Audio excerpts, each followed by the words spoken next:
आइए बच्चों, मैं संजोता पाटिल आप सबको फिर से मेरे चैनल पे स्वागत करती हूँ। बच्चों, कक्षा 8 के पाठ्यपुस्तक वसंत बाग 3 में से पाठ 3 बस की यात्रा। इस पाठ को हम लास्ट वीडियो में ही इसका आधा भाग पढ़ चुके हैं। अभी आधा भाग जो है हम अभी पढ़ने वाले हैं। तो बच्चों, लास्ट वीडियो से आप सभी लोगों ने क्या क्या जानकारी हासिल किया है, तो और एक बार आप सभी लोगों को मैं याद दिलाती हूँ और आगे का पाठ को शुरू करती हूँ। तो चलिए, तो इस पाठ में लेखक जी का नाम क्या है? लेखक जी का नाम है हरिशंकर परसाई। हरिशंकर परसाई तो हिंदी साहित्य में एक व्यंग्यकार है। एक व्यंग्यात्मक लेखन को लिखे हैं। तो हरिशंकर परसाई जी और उनके मित्र सभी लोग मिलकर 4-5 लोग हैं ये। तो सभी लोग मिलकर कहाँ से कहाँ जाने वाले हैं? तो ये सभी लोग सतना से जबलपुर की ट्रेन को पकड़कर पन्ना जाने वाले हैं। तो पन्ना जाने के लिए वे सभी लोग ठीक 4 बजे आने वाली उस बस से जाना ही क्या करते हैं, तय करते हैं। लेकिन सभी लोगों का कहना क्या है? तो उस बस से तो समझदार लोग सफ़र नहीं करते हैं, क्योंकि वो बस तो कैसा है, एक ढाकिन है करके सभी लोग कह रहे हैं। लेकिन लेखक को बहुत ही आश्चर्य हो जाता है, क्योंकि आज तक तो मैंने सुना हूँ कि डाकू क्या करते हैं कि बस के बीच बीच में आते हैं और चोरी करके जाते हैं करके मैंने तो ये सब समझ गया हूँ। लेकिन आज तक तो मैंने नहीं सुना कि बस ही क्या है, ढाकिन है। बस ही क्या है, डाकू है करके। लेकिन बस कैसे डाकू हो सकता है करके ये मन ही मन में बहुत ही चिंतित थे। तो अंत में ठीक 4 बजे वो बस आ गया। तो उस बस को देखकर लेखक सभी चारों तरफ से देखते हैं। उसका दशा, उसका स्थितिगति जो है वो बहुत ही क्या है, खराब है। और ये बस तो देखने को बहुत ही पुराना है और बिल्कुल इसका क्या हो गया है, शीशे टूट गया है, इसका टायर फीस गया है, इसका स्टेयरिंग, इसका ब्रेक क्या हो गया है, सब कुछ खराब हो गया है। तो यहाँ पर बैठने के लिए जो आसन भी है वो आसन भी सब खराब हो गए हैं। तो बिल्कुल बस तो बहुत ही पुराना है। लेकिन लेखक जी के मित्रों ने फिर भी क्या करते हैं, उसी बस से जाने के लिए तय करते हैं, क्योंकि लेखक जी के 2 मित्रों को कहाँ पर जाना था, काम पर जाना था। और बाकी सभी मित्रों ने क्या सोच रहे थे कि हम भी जल्दी से जल्दी घर पहुंच सकते हैं सुबह करके। वे भी सभी लोग सोचकर क्या करते हैं, उसी बस से सफ़र करना तय करते हैं। तो लेखक के मित्र और सभी लोग उस बस में जाकर बैठते हैं। बैठने के बाद ही उन्हें पता चलता है कि वो बस कैसा है करके। तो पहले पहले तो शुरू होते समय बहुत ही एक भयंकर आवाज़ को क्या करती है, वहाँ पर उत्पन्न करती है। एक भयानक आवाज़ को शुरू करके वो बस धीरे धीरे धीरे जाने लगे। और उसके बाद में क्या होने लगा कि रास्तों के बीचों बीच बहुत सारा इधर मुसीबतों का सामना करना पड़ा। कभी कभी पेट्रोल की टंकी में क्या हो जाती है, छेद हो जाती है। कभी कभी आगे पीछे थोड़ा थोड़ा क्या हो जाता है कि वो तो बंद हो जाता है और धीरे से जाने लगता है। और आगे का हिस्सा आगे, पीछे का हिस्सा पीछे पीछे, ऐसा होने लगा उधर। और सभी खिड़की के शीशे जो है वो भी टूटा हुआ था उधर। तो ऐसा, और कभी कभी ऐसा लग रहा था कि वहाँ पर बस ऐसा उछाल उछाल कर नीचे सबको कूद रहे रहा था। यहाँ पर तो बस का हालत जो है बिल्कुल क्या नहीं है, ठीक नहीं है। तो लेखक जी को तो बहुत कुछ मुसीबतों का इधर सामना करना पड़ा। लेखक जी तो उस यात्रा में से बहुत अनुभव वे किया। तो लेखक जी ने आगे क्या लिखते हैं हम देखते हैं, चलिए। हरे भरे पेड़ थे जिन पर पक्षी बैठे थे। मैं हर पेड़ को अपना दुश्मन समझ रहा था। जो भी पेड़ आता डर लगता कि इससे बस टकराएगी। वो निकल जाता तो दूसरे पेड़ का इंतजार करता। झील दिखती तो सोचता कि इसमें बस गोता लगा जाएगी। एकाएक फिर बस रुकी। ड्राइवर ने तरह तरह की तरकीबें की, पर वह चली नहीं। सविनय अवज्ञा आंदोलन शुरू हो गया था। कंपनी के हिस्सेदार कह रहे थे, बस तो फर्स्ट क्लास है जी, यह तो इंतखाब की बात है। तो लेखक जी यहाँ पर लिखते हैं, तो सभी लोग तो उस बस के अंदर बैठ गए हैं। बस तो अभी शुरू हो गया है। रास्तों के बीच में आकर कभी कभी वो बस बंद हो जाता है, कभी कभी और धीरे धीरे चलने लगती है। तो वहाँ पर तो शाम के वक्त वहाँ पर हरे भरे पेड़ वहाँ नजर आ रहे थे। प्रकृति का दृश्य जो है वो बहुत ही लुभावना था और बहुत ही सुंदर था, बहुत ही मनमोहक था।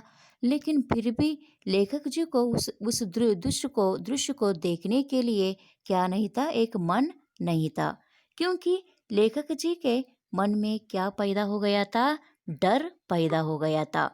क्योंकि वहाँ तो हरा भरा और मौसम तो बहुत ही सुहाना था। हरे भरे पेड़ के ऊपर पंछियाँ बैठे हुए हैं, रंगी बिरंगे पंछियाँ। लेकिन इतना सब सुंदरमय सा दृश्य होने के बावजूद भी लेखक जी को डर सा लग रहा है। क्योंकि एक एक बड़े बड़े पेड़ रास्ते के बीचों बीच, मतलब आसपास में आ गया समझो। तो ये बस कहाँ जाकर उस पेड़ को टकराती है और बहुत बड़ा दुर्घटना हो सकती है करके लेखक जी को क्या होने वाला, मन ही मन में ये डर जो है वो पैदा हो गया था। इसलिए लेखक जी क्या करते हैं, एक एक पेड़ को अपना दुश्मन समझ रहे थे। क्योंकि कहाँ कौन सा पेड़ को ये बस जाकर टकरा सकती है और हमारा प्राण जो है वो चला जा सकती है। दुर्घटना तो बहुत ही भयंकर रूप से हो सकती है करके लेखक जी ऐसे सोचकर मन ही मन में क्या कर रहे थे, डर रहे थे। तो जो भी पेड़ आता डर लगता कि इससे बस टकराएगी। वह निकल जाता तो दूसरे पेड़ का इंतजार करता। एक पेड़ निकलने के बाद थोड़ा क्या चैन लेकर इधर क्या करते थे और दूसरा पेड़ आने का इंतजार करते थे। क्योंकि एक पेड़ तो हम आराम से पार कर चुके, लेकिन दूसरा पेड़ का क्या हालत होता है कुछ पता नहीं है ना। बस जाकर कब ये टकरा सकता है, क्या हो सकता है, कुछ भी पता नहीं है। तो इसलिए लेखक जी क्या करते हैं, एक पेड़ जाने के बाद और दूसरा पेड़ का इंतजार करने वाले। दूसरा पेड़ आ गया तो और इनके मन में डर पैदा होने वाला कि ये पेड़ कब जाता है, क्या होता है करके ये ऐसे ही डरने वाले। तो बाहर जो क्या सुंदरमय सा दृश्य जो है वो देखने के लिए अभी क्या नहीं है, लेखक जी का मन तो नहीं है, उसके तरफ तो उनका ध्यान नहीं है। लेकिन किसके तरफ लेखक जी का ध्यान है, सिर्फ उन पेड़ों के तरफ। उन पेड़ों को भी लेखक जी दुश्मन समझ रहे हैं। एक एक दुश्मन के रूप में पेड़ों को समझ रहे हैं। अगर एक पेड़ चला गया तो दूसरा का इंतजार इधर कर रहे हैं। झील दिखती तो सोचता कि इसमें बस गोता लगा जाएगी। झील एक तो झील दिखता तो लेखक जी ऐसे सोचते हैं कि कहाँ पर तो ये बस जाकर क्या करती है, उस झील में गिर जाती है और गोता लगाती है करके ऐसे सोच रहे थे। तो बस का हालत क्या हो गया था, पूरी तरह से बिगड़ गया था। एकाएक फिर बस रुकी। ड्राइवर ने तरह तरह की तरकीबें की, पर वह चली नहीं। सविनय अवज्ञा आंदोलन शुरू हो गया था। कंपनी के हिस्सेदार कह रहे थे, बस तो फर्स्ट क्लास है जी, यह तो इंतखाब की बात है। तो देखिए बच्चों, यहाँ पर तो सब ऐसे ही लग रहा था कि लेखक जी को क्या बस जाकर पेड़ को टकरा सकती है, क्या झील में गिरकर गोंता लगा सकती है, क्या करके ऐसे सोच रहे थे। तो उतने में क्या हो जाता है, एकाएक फिर बस रुकी। अचानक वहाँ पर बस रुकती है। तो ड्राइवर ने क्या करता है, तरह तरह की तरकीबें, तरकीबें मतलब आइडिया, उपाय को क्या करता है वो उधर अपनाता है। वो सभी सारा तरकीबें वहाँ पर इस्तेमाल करता है, लेकिन क्या नहीं होती है, वो बस चलने को तैयार नहीं। तो यहाँ पर क्या शुरू होती है, सविनय अवज्ञा आंदोलन शुरू हो जाती है। सविनय अवज्ञा आंदोलन मीन्स, अवज्ञा मीन्स किसी का आज्ञा का पालन न करना। तो यहाँ पर ड्राइवर ने जो भी कुछ आज्ञा दे रहा है उसका पालन बस नहीं कर रहा है। तो यहाँ पर ये क्या शुरू किया, अवज्ञा आंदोलन को यहाँ पर शुरू करता है। तो कंपनी के हिस्सेदार कह रहे थे, बस तो फर्स्ट क्लास है जी, यह तो इंतखाब को बात है। तो बस का एक हिस्सेदार क्या कह रहा था सभी लोगों को, तो आराम से आप सभी लोग बैठ जाइए क्योंकि बस तो अभी शुरू होता है, बस को कुछ भी नहीं हुआ है, क्योंकि इंतखाब की बात है। ये तो इंतखाब मतलब सहयोग मीन्स, ये तो कभी कभी ऐसा हो जाता है। ये तो हर दिन नहीं होता है, लेकिन कभी कभी ऐसा होता है। आप सभी लोग बैठ जाइए, आराम से बैठ जाइए करके कंपनी का एक हिस्सेदार जो है वो सभी लोगों को क्या कर रहा था, यहाँ पर ऐसे कह रहा था। तो लेखक जी को तो पूरा भरोसा ही नहीं है यहाँ पर, क्योंकि ठीक से हम पढ़ना पहुँचते हैं कि नहीं है करके ऐसे ही सोचते हैं। तो लेखक जी आगे क्या लिखते हैं ये हम लोग देखते हैं। क्षीण चांदनी में वृक्षों की छाया के नीचे वह बस बड़ी दयनीय लग रही थी। लगता जैसे कोई वृद्धा थक कर बैठ गई हो। हमें ग्लानि हो रही थी कि बिचारी पर लदकर हम चले आ रहे हैं। अगर इसका प्राणांत हो गया तो इस बियाबान में हमें इसकी अंत्येष्टि करनी पड़ेगी। हिस्सेदार साहब ने इंजन खोला और कुछ सुधारा। बस आगे चली, इसकी चाल और कम हो गई थी। तो यहाँ पर लेखक जी क्या लिखते हैं, तो लेखक जी ऐसे लिख रहे हैं, क्षीण चांदनी में। क्षीण चांदनी मतलब हल्के हल्के चांदनी में, उस चांद की रोशनी में, वृक्षों की छाया के नीचे वह बस बड़ी दयनीय लग रही थी। तो यहाँ पर तो वो हल्का हल्का चांद का रोशनी है वहाँ पर। तो अभी रात हो चुका है, तो उस चांद की रोशनी में वृक्षों की छाया के नीचे वह बस तो क्या करने लगी, तो वो तो थक कर बैठ गई। तो लेखक जी को ये सब दृश्य को देखकर वृक्षों की छाया के नीचे वह बस बड़ी दयनीय लग रही थी। दयनीय मतलब इधर दया आना। लेखक जी को उस बस के ऊपर बहुत ही दया आ रही थी, क्योंकि जैसे कोई वृद्धा थक कर बैठ गई हो। एक वृद्ध स्त्री जो रहती है ना, वो कुछ दूर तक चलकर वो क्या कर रही है, एक वृक्ष की छाया के नीचे थक कर बैठ गई हो। ऐसा वो बस का हालत लेखक जी को लग रहा था। हमें ग्लानि हो रही थी। ग्लानि, ग्लानि मतलब पछतावा। लेखक जी को ये पछतावा हो रहा था कि बिचारी पर लद कर हम चले आ रहे हैं। तो ये वृद्ध स्त्री के ऊपर जिस प्रकार एक तो क्या वजन, भारी वजन को लेकर कैसे आकर वो थक कर बाद में क्या करती है, एक वृक्षों की छाया के नीचे बैठ जाती है, वैसे ही इधर हालत कैसे हुआ है, इधर भी बस का हालत वैसा ही हुआ है। तो इस बिचारी पर हम एक वृद्धावस्था में बहुत ही पुराना इस बस में से इतना सब वजनदार लोगों को लेकर आकर क्या क्या कर रही है, ये बस तो थक कर इधर एक छाया की वृक्षों की छाया के नीचे वो आराम लेने के लिए बैठ गई हो। ऐसा लेखक जी को यहाँ पर लग रहा है, क्योंकि बहुत ही व्यंग्यात्मक दृष्टि से यहाँ पर लेखक जी फिर से यहाँ पर व्यंग्य करते हैं कि बिचारी पर हम लद कर आ रहे थे। देखिए, मैं यहाँ पर तो उस बिचारी पर बैठकर हम सभी लोग आ रहे थे। अगर इसका प्राणांत हो गया तो इस बियाबान में हमें इसकी अंत्येष्टि करनी पड़ेगी। तो यहाँ पर लेखक जी लिखते हैं कि हम सभी लोग तो उसके ऊपर बैठ कर आ रहे थे। अगर हमारे क्या वजन से वो अगर थक कर मर गई समझो, उसका प्राणांत, प्राणांत का मतलब क्या है, प्राण का अंत होना मीन्स प्राण चला बस जाना या चला जाना। तो अगर इधर ही उसका प्राण चला गया तो क्या करनी पड़ती हमें? बियाबान में, उस सुनसान जंगल में ही हमें इसकी अंत्येष्टि करनी पड़ेगी। अंत्येष्टि मीन्स अंत्य संस्कार करनी पड़ेगी।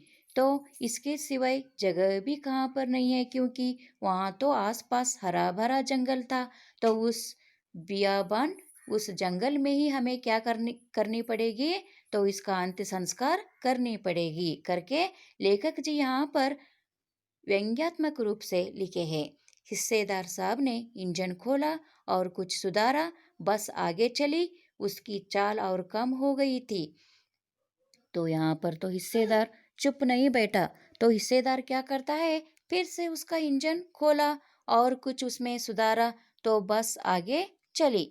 तो बस चलने लगी, उसकी चाल जो है और कम हो गई थी। तो उसकी चाल भी बहुत ही कम हो गई थी, वो और धीरे धीरे ऐसे ही जाने लगी। तो लेखक जी आगे क्या लिखते हैं, देखते हैं। धीरे धीरे वृद्धा की आंखों की ज्योति जाने लगी। चांदनी में रास्ता टटोल कर वह रेंग रही थी। आगे या पीछे से कोई गाड़ी आती दिखती तो वह एकदम किनारे खड़ी हो जाती और कहती, निकल जाओ बेटी, अपनी तो वह उम्र ही नहीं रही। एक पुलिया के ऊपर पहुंचे ही थे कि एक टायर फीस करके बैठ गया। वह बहुत जोर से हिलकर थम गई। अगर स्पीड में होती तो उछल कर नाले में गिर जाती। मैंने उस कंपनी के, तो यहाँ पर लेखक जी क्या लिखते हैं, तो वो कंपनी का हिस्सेदार जो है वो फिर से कुछ तो इंजन में किया, तो फिर से वो बस चालू हो गई। तो धीरे धीरे वो जाने लगा, तो उसका चाल जो है बहुत ही धीमी चाल से वो तो चलने लगा। तो यहाँ पर धीरे धीरे वृद्धा की आंखों की ज्योति जाने लगी। धीरे धीरे फिर से कौन सा मुसीबत आकर खड़ा हो गया इधर? तो धीरे धीरे उस वृद्धा की आंखों की मीन्स इधर हेडलाइट्स धीरे धीरे क्या होने लगे? बंद होने लगे। इधर तो आंखों की ज्योति जाने लगी। चांदनी में रास्ता टटोल कर वह रेंग रही थी। तो जिस प्रकार एक छोटा बच्चा रेंगता है ना, वैसे ही वो बस भी क्या करने लगा? इधर रेंग रहा था। तो उस क्या रात की उस चांदनी के प्रकाश में उसे कुछ भी दिखाई नहीं रहे दे रहा था आगे, क्योंकि उसका हेडलाइट जो है वो बिल्कुल बंद हो गया। तो आगे जाने के लिए उसे रास्ता ही मालूम नहीं हो रहा था। ऐसे ही थोड़ा थोड़ा थोड़ा रेंगते हुए वो क्या करने लगा? आगे आगे बढ़ते जा रहा था। या पीछे से कोई गाड़ी आती, इधर क्या होने लगा? आगे से गाड़ी आती तो क्या करने वाला? किनारे पर ही जाकर खड़ा होने वाला। पीछे से गाड़ी आती तो भी किनारे पर ही जाकर रोकने वाला। तो ऐसा उसका स्थितिगति था, क्योंकि आगे से गाड़ी आ गई तो ड्राइवर क्या करने वाला? उसे किनारे पर ही उसे छोड़ने वाला। अगर पीछे से गाड़ी आने आने लगी तो उसे क्या करने वाला? ड्राइवर ने उसे तो उधर ही किनारे पर ही उसे वहां पर ही रोकने वाला। इस प्रकार उसका क्या चाल जो है यहाँ पर चल रहा था। तो वही व्यंग्य रूप से यहाँ पर लेखक जी क्या लिखते हैं? आगे से या पीछे से कोई गाड़ी आती दिखती तो वह एकदम किनारे खड़ी हो जाती और कहती, निकल जाओ बेटी। तो बाकी सभी को, वो टेम्पो हो, टैक्सी हो, बस हो, लॉरी हो, उसे सब बेटी कहकर पुकारती। बेटी, मेरा तो उम्र हो चुका है, तो अभी मैं तो आगे पीछे नहीं करना चाहता हूँ, क्योंकि अभी मेरा बिल्कुल रोशनी भी चला गया है। तो आप सभी लोग जाइए, मैं इधर ही क्या करती हूँ, खड़े खड़े रहती हूँ करके वो ऐसे व्यंग्यात्मक दृष्टि से लेखक जी यहाँ पर लिखने का कोशिश किया है। मीन्स यहाँ पर बस का हालत जो है वो पूरी तरह से क्या हो गया है? खराब है। एक पुलिया के ऊपर पहुंचे पहुंचे ही थे कि एक टायर फीस करके बैठ गया। एक पुलिया, पुलिया मतलब ब्रिज, एक ब्रिज के ऊपर जाते हैं, पहुंचने के बाद एक टायर जो है फीस करके बैठ जाता है, मीन्स पंक्चर हो जाता है। पीस करना मीन्स पंक्चर होना। वह बहुत जोर से हिलकर थम गई। अगर स्पीड में होती तो उछल कर नाले में गिर जाती। देखिए, लेखक जी क्या लिखते हैं, तो आगे थोड़ी देर के बाद क्या हो जाता है, उसका एक टायर पंक्चर हो जाता है। पंक्चर होने के बाद अगर वो गाड़ी धीरे धीरे धीमी चाल में चल रही थी, ये अच्छा है, लेकिन वही गाड़ी स्पीड में जाती तो क्या हो जाता था, तो हमारा हालत मीन्स लेखक जी का हालत क्या हो जाता था कि यहाँ पर सारे लोग जो है, वे सारे लोग तो उस नाले में ही गिरकर पड़ जाते थे। इसलिए ऐसा हालत वहाँ पर हो जाता था, फिर से दुर्घटना हो सकती थी वहाँ पर, लेकिन ऐसा नहीं हुआ। तो यहाँ पर तो क्या हुआ, सिर्फ पंक्चर हुआ। तो उस कंपनी के हिस्सेदार की तरफ पहली बार श्रद्धा भाव से देखा। वह टायरों की हालत जानते हैं, फिर भी जान हथेली पर लेकर इसी बस से सफर कर रहे हैं। उत्सर्ग की ऐसी भावना दुर्लभ है। सोचा, इस आदमी के साहस और बलिदान भावना का सही उपयोग नहीं हो रहा है। इसे तो किसी क्रांतिकारी आंदोलन का नेता होना चाहिए।